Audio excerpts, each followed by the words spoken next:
Bom, fibra é um tipo de carboidrato. Fibra, né? O pessoal low carb adora falar, mas fibra não é essencial. Nosso corpo não precisa de essencial, que nem precisa de aminoácido, né? De fato, não é essencial. Mas ser essencial não quer dizer que é bom para longevidade. Certo? Por exemplo, né? Proteína é um macro essencial, não quer dizer que eu encher o rabo de proteína vai ser saudável. Certo? Então, precisa separar as coisas. Isso aqui, eu preciso disso para sobreviver. Isso aqui eu não preciso para sobreviver. Mas sobrevivência, é diferente de longevidade. Certo, pessoal? Então, as fibras não são essenciais, Mas falta de fibra na dieta pode prejudicar a tua função intestinal e pode prejudicar a tua saúde ao longo dos anos. Então, fibra é um tipo de carboidrato, não é digerível pelo organismo, mas o corpo pode obter energia através de fibras se a fibra é fermentável. Só que o grau de fermentação vai depender da microbiota de cada pessoa. Então, algumas fibras são mais fermentáveis do que outras. A fermentabilidade pode causar gases, estufamento e desconforto, mas pode trazer benefícios, Tá certo? Então, por exemplo, você come lá uma certa quantidade de psíllium, pode ter desconforto.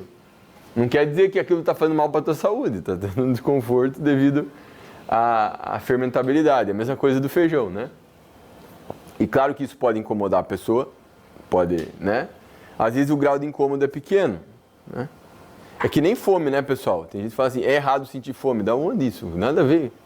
Não tem lógica falar isso. Não existe isso, é errado sentir fome. A fome na verdade, se você evitar a fome completamente, provavelmente você vai engordar. Entendeu? Então, só que existem graus de fome que realmente podem ser muito difíceis de tolerar, Tá? Bom, o que mais? Fibra pode ajudar também a reduzir os níveis de colesterol, reduzir os níveis de glicose e insulina,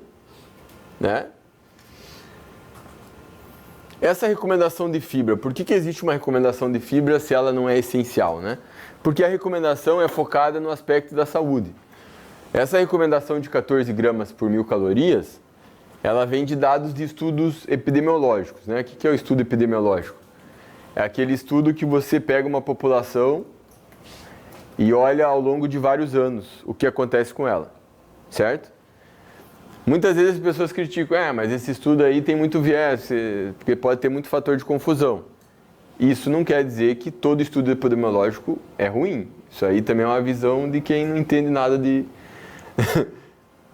evidência científica, de como se avalia. Muita coisa na nutrição é baseada nesse tipo de estudo. Por quê?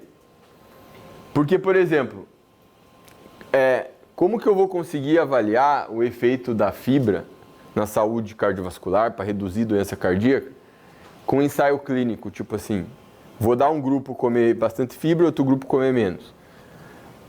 Aí eu quero saber se comer muita fibra vai reduzir a mortalidade por doença cardiovascular. Quantos anos esse estudo precisa durar para eu conseguir avaliar esse desfecho? Entendeu? Como que eu vou garantir que essas pessoas têm adesão? Então a gente tem muitos desafios, é muito caro, seria muito caro fazer. Dá para fazer, mas é meio que inviável. O que é mais fácil? Eu pego, olho 100 mil pessoas, elas estão fazendo lá o dia a dia delas, coleto um monte de informação delas e depois eu faço um monte de análise estatística para tentar controlar os fatores de confusão, certo? Por exemplo, pessoas que comem mais carne também fumam mais. Então, teve mais mortalidade em quem comia mais carne. Mas elas fumam.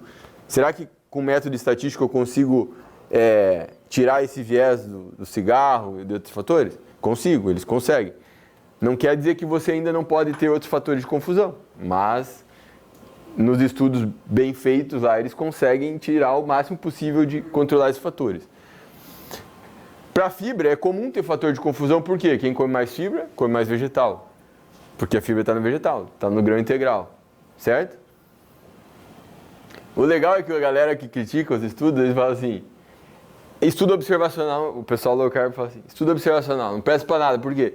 Tem muito fator de confusão, beleza, só me diz uma coisa, comer mais fibra está fazendo os caras viver mais e ter menos doença cardiovascular. Qual que é o fator de confusão que você acha que está causando? isso.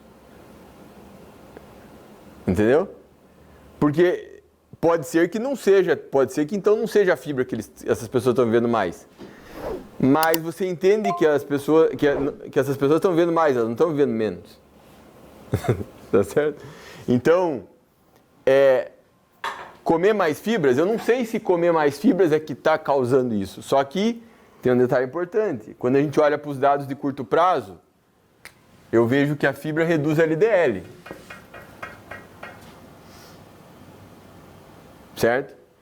Comer mais fibras normalmente está relacionado a menos inflamação também.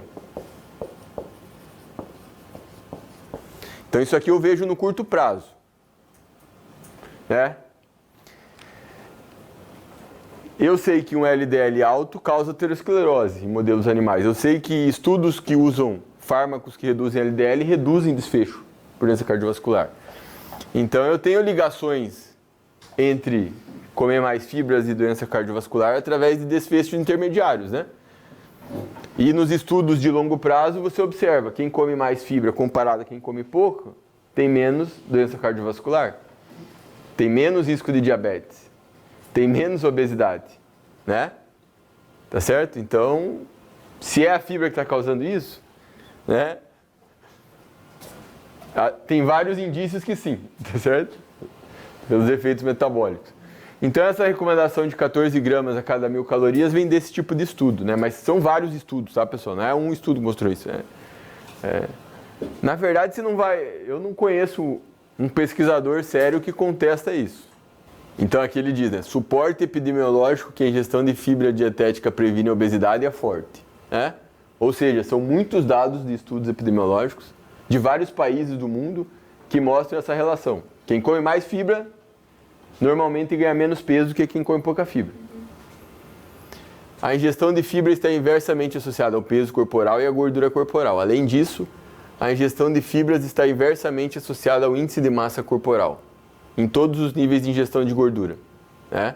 Após ajuste para fatores de confusão, certo? Então, a gente tem uma evidência epidemiológica relativamente robusta para dizer que comer mais fibras previne obesidade. Agora, se eu colocar bastante fibra na dieta, será que eu vou emagrecer? Porque aqui eu estou comparando pessoas ao longo de 20, 30 anos, e aí quando eu olho lá nessa população lá, eu vou estratificar em 5 partes e eu vou observar lá, quem come mais fibras tem menos obesidade, quem come menos fibras tem mais obesidade normalmente. Claro, eu posso, no grupo que tem pouca fibra, pode ter indivíduos magros aqui. Mas aqui eu vou ter mais pessoas com obesidade normalmente, tá?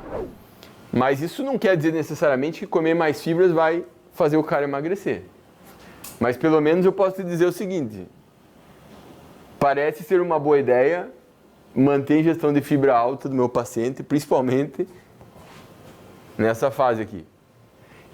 Claro que é interessante ter aqui, porque se a fibra tem ligação com saciedade, porque comer mais fibras também estimula peptídeos ali anorexígenos, né? Mas aqui é importante, muito paciente, quando ele começa a relaxar a adesão à dieta, ele começa às vezes a diminuir alimentos que tem fibra aqui. E é pior, né? Tá certo? Então, talvez a fibra não seja tão potente para fazer o cara perder peso, embora tenha dados que mostrem que até ajuda, mas para evitar reganho de peso parece ser muito bom. Talvez isso explique porque nos estudos, porque quando você olha, se eu pegar uma população aqui do Brasil, sei lá, Rio de Janeiro, né? E se eu estou estudando essa população desde os anos 80, se eu pegar na média, eu vou observar que as taxas de obesidade aumentaram na população. Nem todo mundo ficou com obesidade, mas muitas pessoas ganharam peso, né? Então a tendência da população é ganhar peso. Por isso que a gente sempre pensa no que promove o emagrecimento, mas na verdade a nossa preocupação deveria ser o que ajuda a evitar o ganho de peso, né? Tá?